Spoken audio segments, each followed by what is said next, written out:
I'm looking at the progressive era and the whole racial atmosphere that they created. By the way, I have a co-author, David Kyriatsis, who's our department chair at Frostburg State. He's from Detroit, and as you can see, if you want to talk about affirmative action, you can see Detroit, and I think you will understand that things can get very, very interesting.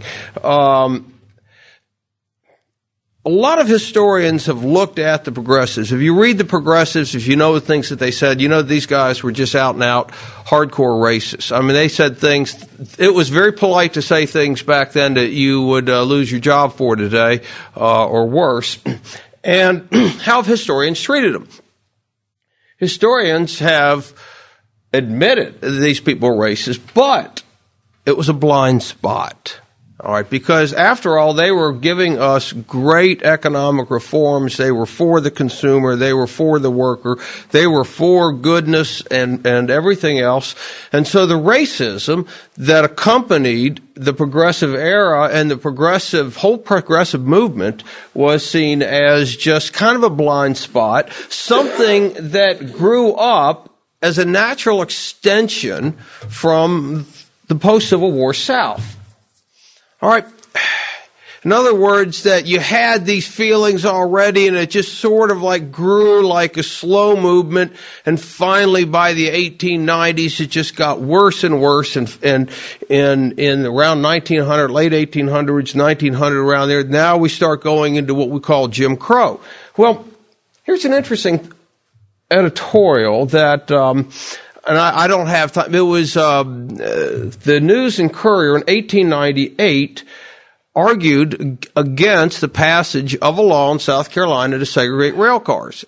And the reasoning was this. You know, if we could do this, why don't we have Jim Crow Bibles? Yeah, that's it. And why don't we have Jim Crow waiting rooms? Yeah, and bathrooms, and Jim Crow water, place. And they went on. It was a reductio ad absurdum argument. And at the end of the decade, you had all those things, including the Jim Crow Bibles to kiss, for witnesses testifying in court. As they said, we've got along fairly well for a third of a century, including a long period of reconstruction. We probably get on as well hereafter. And certainly not so extreme a measure should not be adopted and forced without added and urgent cause. And at the time, it wasn't seen as any kind of added or urgent cause. Now, here's an interesting thing. I found a quote, that turned out that Nathan Bedford Forrest, who of course is always vilified as the apostle of the worst kind of racism because he was one of the original founders of the Ku Klux Klan in 1868. If you read that, and I don't feel like I need to read the whole thing and take up all this time, but nonetheless, that you can see from there, this is not exactly a speech that is there to incite racial hatreds. What is he saying? Do whatever you want. Vote, we'll have enfranchisement. And he wasn't talking about not letting them vote.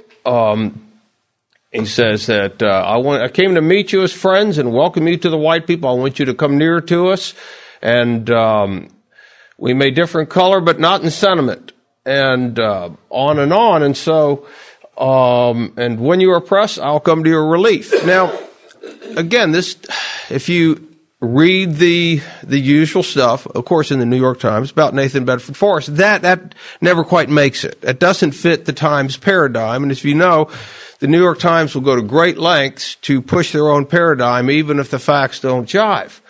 All right. Now, let's look at the progressives. Okay, this is Irving Fisher, all right, one of the most important U.S. economists, all right? And now he was talking about the immigration, but then he goes on, that the core of immigration is one of race and eugenics, the problem of the Anglo-Saxon racial stock being overwhelmed by racially inferior defectives, delinquents, and dependents, and on and on. In fact, a number of progressives were very much into eugenics, and including Margaret Sanger, founder of Planned Parenthood. She believed what she wanted to do is have birth control to, quote, eliminate the entire Negro race. And she said, we need to get the black pastors to help us do this. And I don't have her in there, partly because she's not really coming to her fore until about the 1920s, okay? And I wanted to stick with a little bit earlier time. Edward A. Ross, yet another one of the founders of the American Economics Association. The theory that the races are virtually equal in capacity leads to such monumental follies as lining the valleys of the South with the bones of 500,000 picked whites in order to improve the condition of 4 million unpicked blacks. Let's see, we've got Frank Fetter. Yes. In fact, in the very book that Jeff had talked about yesterday, he also has that the benefits of social progress are being neutralized by race degeneration owing to the suspension of the selective process. In other words, we've got to have eugenics. All right, now why do I bring this in? Because these are prominent people. These are not rednecks. These are not good old boy with the University of Alabama cap on. Sorry, I didn't mean to say that.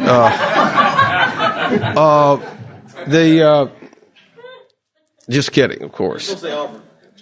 Oh no, he's War Eagle there, but anyway, but let's look at perhaps the most glorified of all progressives, and that's President Woodrow Wilson. And Woodrow Wilson not only hated the Constitution, but in fact, when he came into office, it was announced Negroes should be expected to be treated as a servile race. And then it was Wilson that really, really brought Jim Crow to the federal government in a way that nobody else had done before. And furthermore, the Congress, the Congress from 1913 to 1915, the same Congress that gives us, of course, all of these other wonderful things, including the Federal Reserve that we've spent some time with today, and from 1913 to 1915, that Congress put through more racially discriminatory laws than any other Congress in the history of this country. And you look at some of the things that were done and said, these folks, let me tell you, that these guys probably would have made Bull Connor look like a liberal. And of course we know that during that time, lynching it's very interesting because lynching goes from sort of a way to deal with different people. In fact, more whites than blacks were lynched in the South long after the Civil War, but then get into the progressive era, it starts to change. Okay. Now, you've got, of course, the Jim Crow laws that these were taken from later, but that's from Durham, North Carolina, a bus station there. The drinking, the old drinking place, that would have been at the workplace, but you had all of this was an apartheid system. All right. Now, the theme of my paper, though, is not simply about what these guys believe, because we already know this. I mean, I'm not telling people things that they didn't know about already. The people understand this. But what I want to do, and what we do in this paper, is we take on this whole blind spot thing. Because what we say is that the progressives had method to their madness, to their blindness, whatever, that the progressives actually did this on purpose because this was part and parcel to their economic reforms. Keep in mind, again, when I say reforms, I use that word very, very lightly. All right. Now, so do we laud the reforms but condemn the racism? Okay. Now, what we're doing is really coming up with an alternative theory. Okay. That what is it that's going on progressivism? All right, we hear all sorts of praise. Those progressives, they gave us occupational licensing, and credentialing. That was one of the things with the Rockefellers. They were great believers in credentialing. We have the rise of John Dewey. You have the rise of professional classes that you have to go to certain kinds of school to go there. We really start, quote, professionalizing things. and also using the law as a means to select who is going to go into certain kinds of occupations. That was really not the case in the United States before the Progressive era. So we're talking about individual workers, but we're also talking about the kinds of regulation we see from antitrust regulation, and I think the economists in this room who have done any work at all in antitrust know what we're talking about here. Probably most of you in this room understand that, almost instinctively. We look at the regulation of industries, the Interstate Commerce Act, and the regulation of the railroads and later trucking and airlines and all these things that came out of progressivism. What were they doing? All right. To most of the intelligentsia, they were reforming. All right. To an economist, they're creating economic rents. All right. And let me go back. What they're doing is they're creating economic rents that are now being enforced not by entrepreneurship in the market. In other words, that if somebody has a rent, and entrepreneurs can take advantage, they can see those rents, and they can, you can try to move into that area. But with progressivism, people had economic rents that were protected by the state, whether it's through licensing, through regulation, and the like. And so, and in fact, one of the things that Roderick had made a point that I don't have this up here, that we need to point out that also the businessmen of the progressive era, the Andrew Carnegies and the Henry Clay Fricks and others, ended up buying into progressivism. All right, the great entrepreneurs ended up getting into this whole we're captains of industry and that there's some sort of special dispensation. And so, the whole country gets taken over by this stuff, unfortunately.